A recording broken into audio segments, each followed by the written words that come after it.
दोस्तों, आज पेश है लाल बुजक्कड़ का सपना। ये कब चित्र है।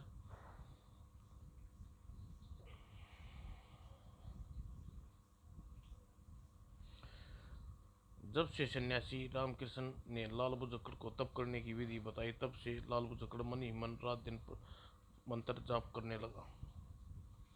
2 दिन पश्चात बाद, मैं तुमसे बहुत प्रसन्न हूँ लाल बुजक्कड़, आंखें खोलो।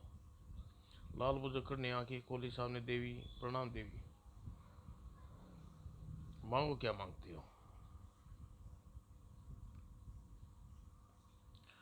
लाल कथन अनुसार संभल कर खुशी के पास से वार नहीं सह सका।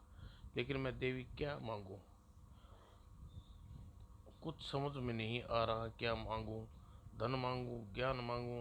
लेकिन भाग्यवान पत्नी तो मेरे लिए यह दोनों ही चाहती है।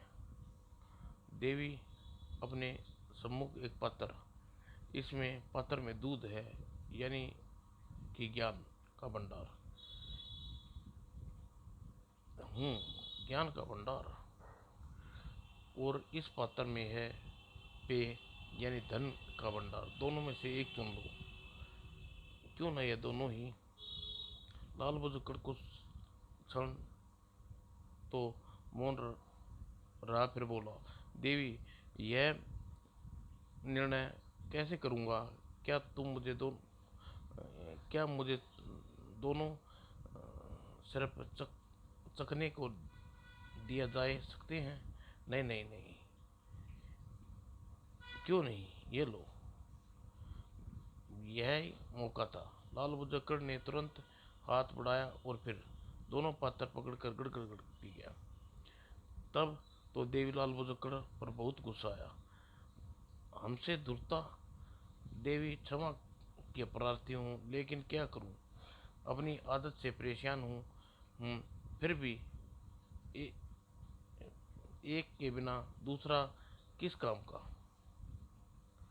देवी का क्रोध इतना बढ़ गया कि उन्हें तेजी से लाल बुजक्कड़ को अपने अपने सामने से मुश्किल महसूस करने लगा। और सपन में आधी रात को, अरे यह क्या कर रही हो। रात को छत इसी पर लटकी तो इसी। अरे यह क्या कर रही हो, अभी तो छत इसी पर अटकी है, तुम इसे नीचे खींच रही हो। और वर्तमान में धड़ाम। आ ओ, देवी के वरदान कहाँ गए। मैंने तो निहिर और साहसी कहने वाली देवी, हाय। तब लाल बुजक्कड़ की अपनी पत्नी को सपन में देवी द्वारा दिए 2 वरदानों की व्याख्या की तो सिर पीट लिया। पता नहीं कब तुम अकल आएगी। अब जल्दी से कर्रा उठा लाल बुजक्कड़। पत्नी ने उसके उसकी सरकाई की और तुरंत ही कुछ देर बाद कुछ अजीब सी आवाज़ सुनाई पड़ी लाल बुजक्कड़ काने में। लाल बुजक्कड़, मंदिर चलो। यह यह तो आवाज़ रात वाली देवी की प्रतीत होती है। तुमने क्या सुना भाग्यवान, क्या सुना। सुना यह क्या, क्या सुनना था, रह गया अब।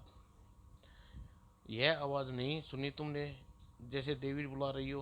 हाय हाय, तुम्हारे कान बजने लगे हैं। आराम करो, अभी इतनी रात रात है अभी। नहीं, मैं अभी मंदिर की ओर चला। और फिर लाल बुजकड़ मंदिर की ओर बढ़ गया और मंदिर में पहुंचकर इधर उधर देखा।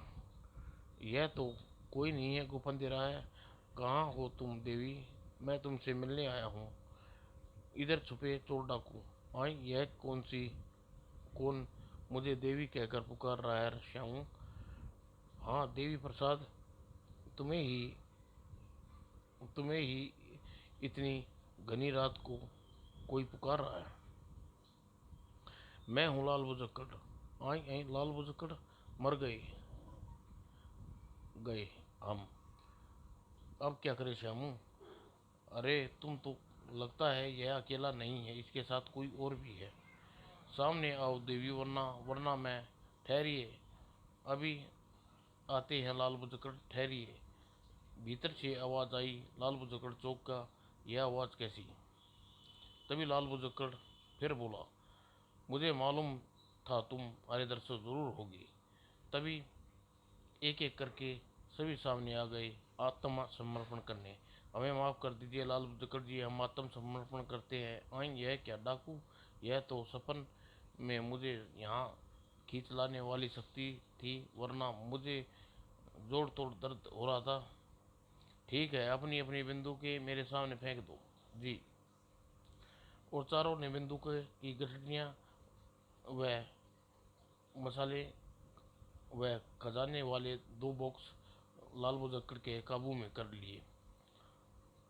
अब तुम यहीं चारों एक दूसरे के खंभों को बांध दो जी। ऐसा ही करेंगे। तब डाकुओं का एक ही डाकू 3 डाकू को जब एक एक करके बांध दिया, उस बचे हुए एक डाकू लाल बुजकड़ ने बांध दिया और फिर वह हवा में गोली चला दी, जिससे गांव वाले यह आवाज़ सुन सके, अब शीघ्र ही कुछ क्षण के लिए गांव वाले आएंगे और तुम संभाल ले जाएंगे। हाँ हाँ। ओह, इसका मतलब यह अकेला था? यह तो बड़ा धूर्त निकला। हाँ देवी प्रसाद, जल्दबाजी में हमने करने का फल देख लिया ना। और गोली चलने की आवाज़ गांव वालों तक पहुंच सकी कुछ देर इंतजार करने के बाद। यह गांव वाले भी पता नहीं क्या खाकर सोते हैं।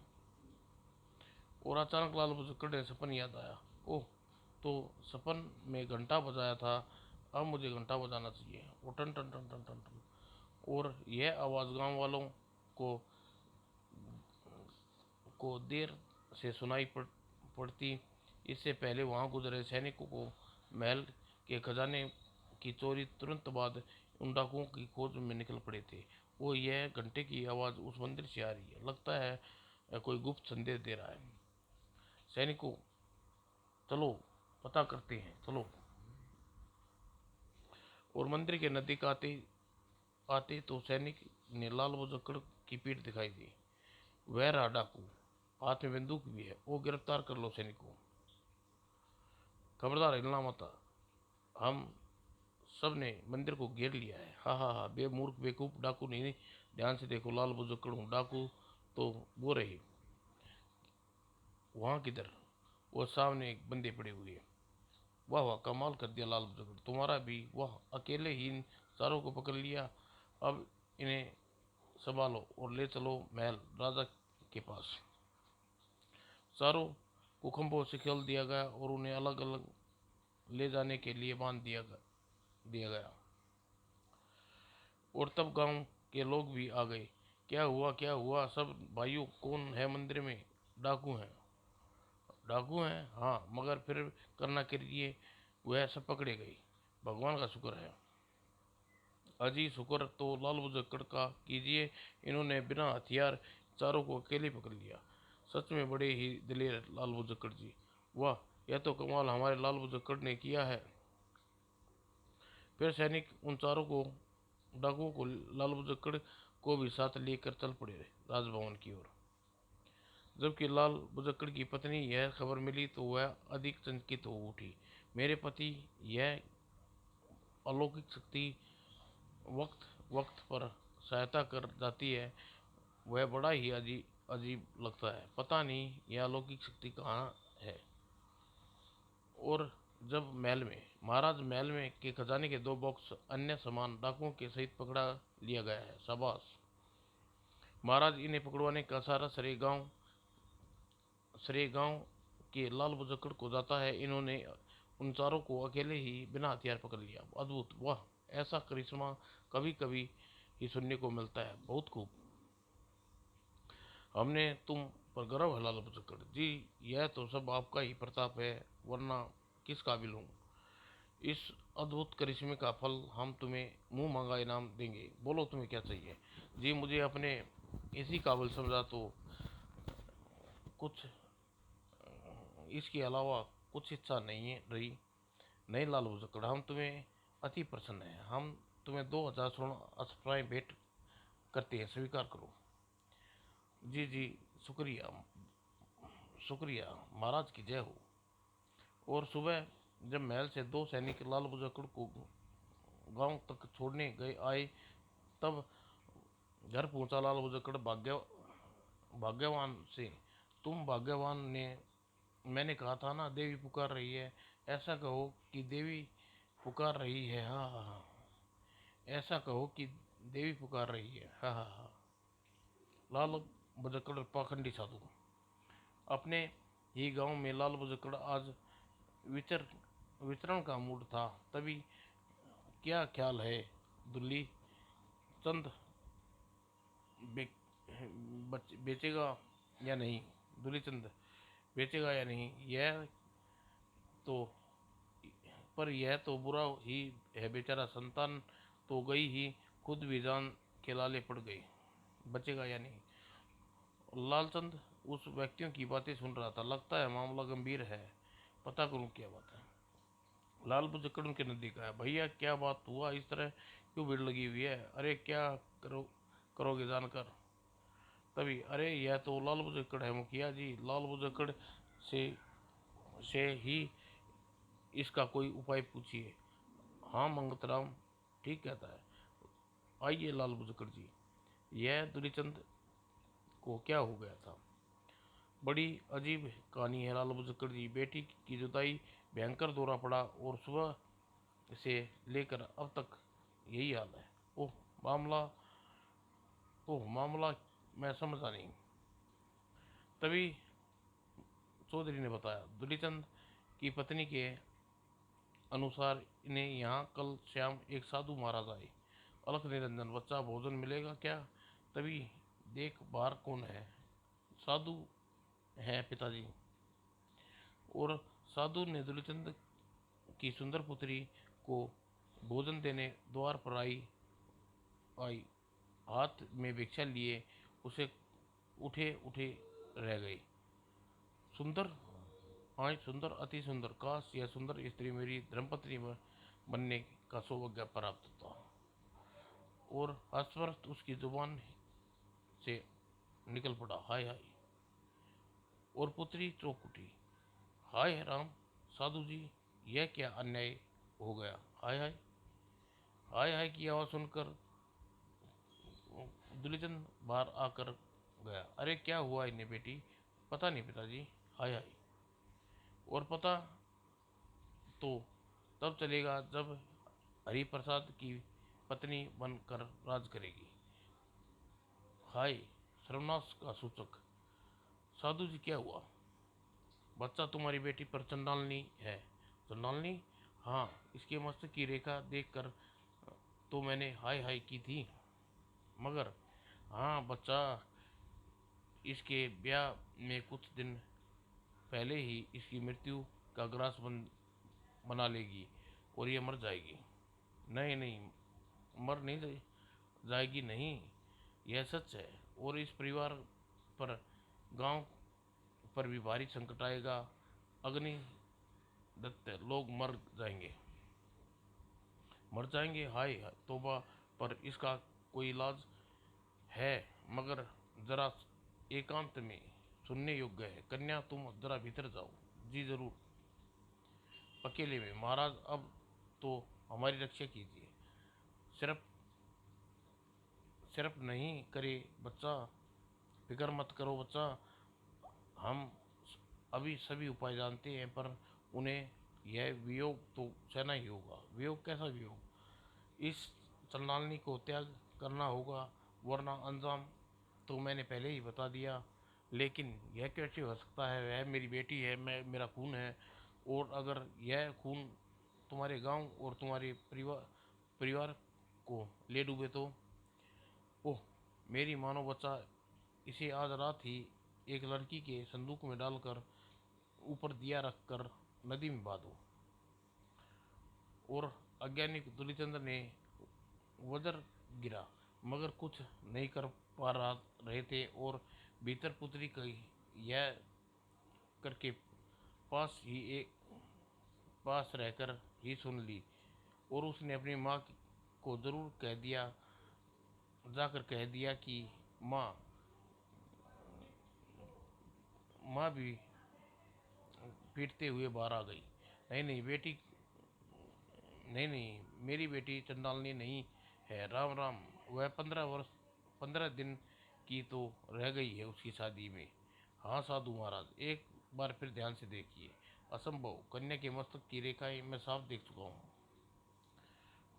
और तुम मुझ पर विश्वास और तुम मुझ पर अविश्वास कर रहे हो बच्चा, लेकिन जरा देख लो, अंजाम बुरा है हो सकता है, तराई तराई मच सकती है। ओह। और कन्या की माँ रो रो को बुरा हाल था। साधु महाराज ने तब चलने की ठानी। अब मैं इस घर में भिक्षा लेना भी महापाप है, आप समझते सकते हैं। तो आज रात तीसरे पहर इसे नदी में बहा दे। दोनों पत्नी अवाक खड़े साधु की बातें सुनते रहे, और दुरीचंद ने दिल में पत्थर रख कर कह दिया, ठीक है महाराज, आपकी बात मान लेते हैं, जैसा आप कहेंगे वैसा ही करेंगे। और साधु जी ने हर्ष का ठिकाना नहीं रहा, वह मन ही में लड्डू फूटने लगे।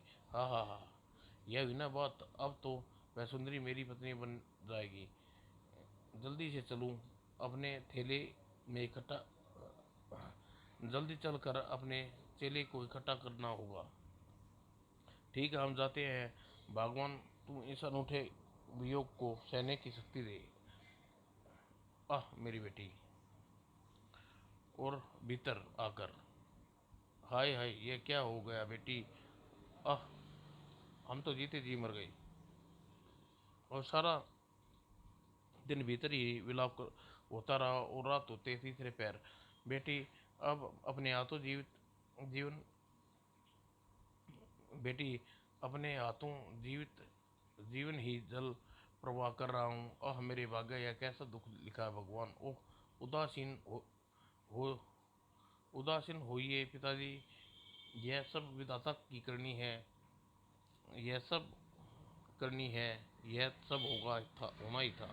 तब जब संदूक पानी में तैरने लगा तो बड़े बेदिल दिल से दुलीचंद घर में वापस की चौखट पर आया, और भीतर से रोती चीखती पत्नी आई, और पति की भी यही हालत थी।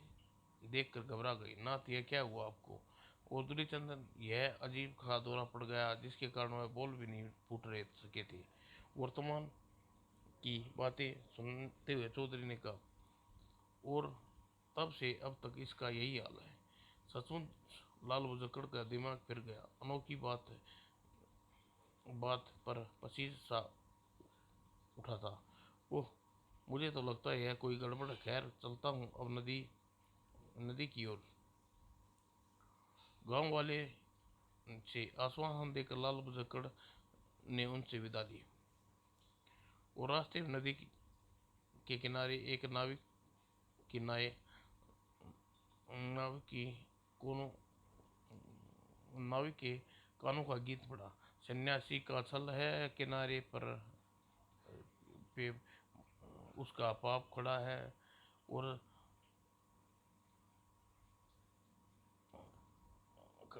लाल बजकर ने उस गीत को सुना, और मन ही मन मुस्कुरा कर आगे बढ़ा। सन्यासी का छल बड़ा बड़ा है, किनारे पर उसका पाप खड़ा है। और अभी वह फलांग भर ही आगे बढ़ा था, उसने देखा, ओह यह दिया, यह किनारे पर, इसका मतलब जरूर ही नाविक ने कथन मेरे लिए ठीक ठीक कहा। वह सन्यासी का ही छल था। तभी यह यह दिया। तभी लाल बजक्कड़ ने इधर उधर नजरें दौड़ाई। तभी, ओह बचाओ, शायद कोई लड़की चिल्ला रही है। और लाल बजक्कड़ उसी तरफ भाग कर वहां पहुंचा। देखा, यह लड़की, यहाँ बचाने वाला कोई नहीं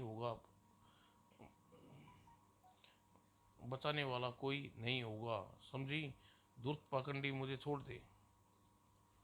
तुझे छोड़ने के लिए नहीं लाया यहाँ, तुम्हारे साथ मैं शादी करूंगा। तुम पर थूकती हूँ। हाँ हाँ मूर्ख, नादान मत बनो। मेरे चुंगल में बच तो सकती नहीं, फिर यह नौटंक नहीं कर। समझी, भगवान के लिए मुझे जाने दी। छोड़ दूं? अरे जिस वक्त मैंने तुझे देखा उसी वक्त तुझ पर कुर्बान हो गया था। लेकिन मेरी तो शादी, मैं जानता हूँ तुम्हारी शादी है, मैं तय है, पर तुझे मुझे भी अपना ख्याल करना है कि नहीं तेरी जैसी सुंदर लड़की मिल गई। जाने जाने क्यों देर कर रहे हैं पंडित दयाशंकर आने में। इधर वेता भी बढ़ती जा रही थी। देखो अब तुम वेदी पर जाकर बैठ जाओ, पंडित जी आते ही होंगे। आह भगवान मेरी रक्षा करो। और तभी लाल बुजक्कड़ की पगड़ी एक टहनी में खुल गई। ओह मेरी पगड़ी खुल गई, खैर कोई बात नहीं। और पगड़ी खुल कर दाएं बाएं फैल गई। लाल बुजक्कड़ की आश्चर्य हुआ और फिर इसे कुछ सूझा, क्यों न मैं ही पंडित बनकर उनके पास बीच में जाऊं। और फिर लाल बुजक्कड़ अपनी तरफ बढ़ता। सन्यासी के छल बड़ा है, किनारे पर उसका बाप खड़ा है। अरे यह पंडित जी तो इधर ही आ रहे हैं शायद। क्या यही यहीं बुलाया गया था पंडित दयाशंकर को? अरे ये तो कोई और है, पर ये दयाशंकर को क्यों पूछ रहा है? कौन हो तुम? जी मैं उसका भाई हूँ रविशंकर। ओह समझ गया, फिर किस वो यहाँ किस लिए आए हो? दयाशंकर जी ने तो मुझे भेजा है, उनकी तबीयत ज़रा ठीक नहीं है। ओह तो ठीक है, कोई भी हो, मुझे तो शादी रचानी है। इधर तभी पंडित दयाशंकर ने झाड़ियों में प्रकट होता इधर तभी दयाशंकर भी झाड़ियों में प्रकट होता रुका। इनकी वार्ता सुन ली है। अब अब अधिक चौक अधिक चौका लाल बुजक्कड़ को अपने स्थान पर पहुंचने की बात कहते सुना था। ओ तो इसका मतलब अगर मैं तनिक तनिक और आगे बढ़ता तो मामला बिगड़ जाएगा, क्योंकि लाल बुजक्कड़ बहुत ही पैना आदमी है। उल्टे लेने के देने पड़ जाएंगे। तब तो उल्टे पैर खिसक लिया दयाशंकर। इस धूर्त लाल बुजक्कड़ की जान बची। इस इस धूर्तलाल बुजक्कड़ से जान बची और उस पाखंडी साधु से भी। तुरंत फिर भी सीधा गांव जाना ठीक नहीं। वापसी पर लाल बुजक्कड़ का इंतजार कर वह बात करके ही जाऊंगा। और उधर शादी रचाने हुए लाल बुजक्कड़, अरे सामान में तो घर ही बुलाया, अब अब फिर ओ पंडित जी आप भी कैसी बातें करते हैं, यह कोई भूलने की चीज थी? तब अब क्या करता, गांव वाले से चुप कराना था और जल्दबाजी में भूल गया। महाराज मैं क्या बस महाराज मैं ले आऊं, बस गया और आया समझो। ठीक है तुम चले जाओ, जरा जल्दी जाना, यह काम साधु सिर दी करना, यहाँ से खिसक लेना है। जी महाराज। और चेला तो चला गया, अब दूसरा चेला रह गया। तब तुम जरा नदी से जाकर एक लोटा जल ले आओगे? जी हाँ क्यों नहीं पंडित जी। दूसरा जल लेने चला गया। अब करना चाहिए, यह साधु को अकेले ही निमट लूंगा। और लाल बुजक्कड़ ने बड़ी जलती हुई छड़ी उठाई। साधु महाराज संभलिए, अरे यह क्या कर रहे हो, पागल तो नहीं हो गए हो क्या? ए पाखंडी साधु, तुझे नहीं पहचानते क्या, कौन हो तुम? यह महाराज मामरा क्या है? वह अजनबी पंडित लगता है, कहीं देखा हुआ है। लाल बुजक्कड़ कहते हैं मुझे। ओह ओह भाग गए मेरे। लाल बुजक्कड़ मुझे बर्बादी होने से बचाने के लिए आया है। लाल बुजक्कड़ का नाम सुनते ही सहमी लड़की खिल उठी और तभी लाल बुजक्कड़ ने जलती हुई छड़ी उस पर मारी और साधु उठकर वार करना चाहा पर दोबारा गिरा। आह! और फिर दूसरा चेला भी आ टपका। लाल बुजक्कड़ ने उसे भी संभलने नहीं दिया। हाँ, यह तो ले कर हो। क्या कर रहे हो पंडित जी? सेवा मूर्खों, तुम्हारा पाला तो लाल बुजक्कड़ से पड़ा है, जो सिर की बाजी लगाकर किसी अबला और बेसहारा की सहायता करने के पीछे नहीं हटता। यह तब तो लाल बुजक्कड़ का नाम सुनते ही वह गिड़गिड़ाया, मैं बेकसूर हूँ, मुझे माफ कर दो, मैंने साधु के कहने पर किया है। और जब साधु महाराज तो पहले से ही बस ही हो गए थे, अब दोनों लाल बुजक्कड़ को अपनी पगड़ी में बांध लिया और चलो आगे आगे भागने की कोशिश की तो समझ लेना जिंदा नहीं बच पाओगे। नहीं नहीं, हम चल रहे हैं, ठीक है चलो। अब मैं आपका एहसान नहीं भूल सकती। नहीं रजो बेटी, नहीं, कह दिया तो मेरा फर्ज था। और जो ही वह आगे बढ़े, गांव के पास सरहद पर अचानक पंडित दया शंकर प्रकट हुए। लाल बुजुर्ग जी, हाँ, अब मुझे माफ कर दीजिए। तुम? हाँ, मुझे इन्होंने फंसा लिया था। अगर मैं इनकी बात नहीं मानता तो मुझे धमकी दी थी कि यह मेरी बेटी को मार और उठा ले जाएंगे। बस फिर तभी। ओह, तो यह सही ऐसी ही जलील हरकतें करते हो। ओह, तो यह ऐसी ही जलील हरकतें करते हैं। सिर्फ नहीं, फिक्र मत करो, तुम्हारा नाम कतई नहीं आएगा। अब टहलते टहलते घर पहुंचो जाना। रास्ते में गांव जा रहे थे। सचमुच महान हो लाल बुजकड़ जी। जी, आप महान हैं लाल बुजकड़ जी। मैं किसी को आपका शुक्रिया अदा करूंगा, किसी तरह से आपका शुक्रिया अदा करूंगा। और फिर सामने, हाँ हाँ, साधु महाराज तैयार होना। नहीं नहीं, कृपा हमें बचा लीजिए, हमें गांव वालों के डंडे नहीं खाना चाहते। अब तो ईश्वर ही नीचे आ जाए तो बचा सकता है।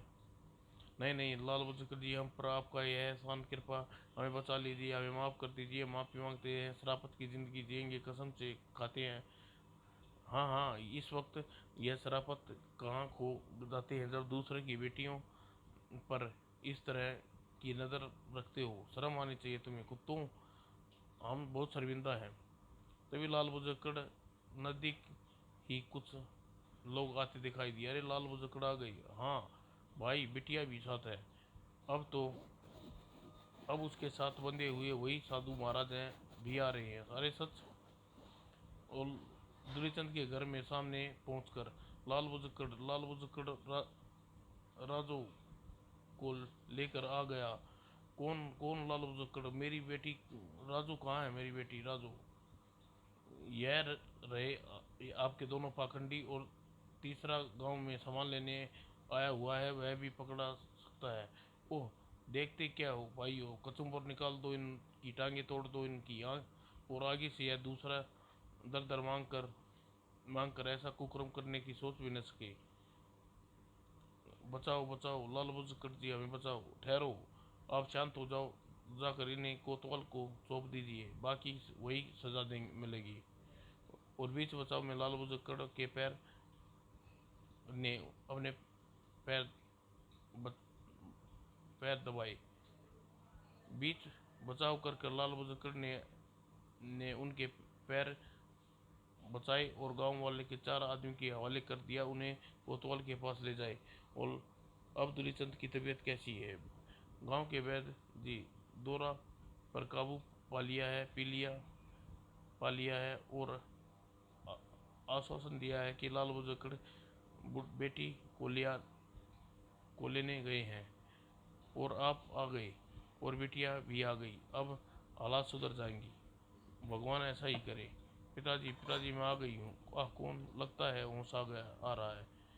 और जैसे ही उसने दूलीचंद की बेटी के सामने पाया और झट से अपनी छाती से लगा लिया। लाल बहादुर को देखकर बहुत प्रसन्नता हुई और दुलीचंद अब अपनी सही दशा में था। दुलीचंद जी होश शुक्र मनाओ कि इस तरह से लाल चंद बहादुर गुजर रहे थे, उन्होंने यह नेक कार्य किया, शुक्र है भगवान का। वो पिताजी लाल बहादुर बड़े महान हैं। और फिर तब दुलीचंद ने उनका बहुत शुक्र गुजार किया और गांव वालों ने उन्हें अपने घर जाने को कहकर लाल बहादुर मुखिया और दुलीचंद के आराम करने की सलाह दी। समाप्त दोस्तों।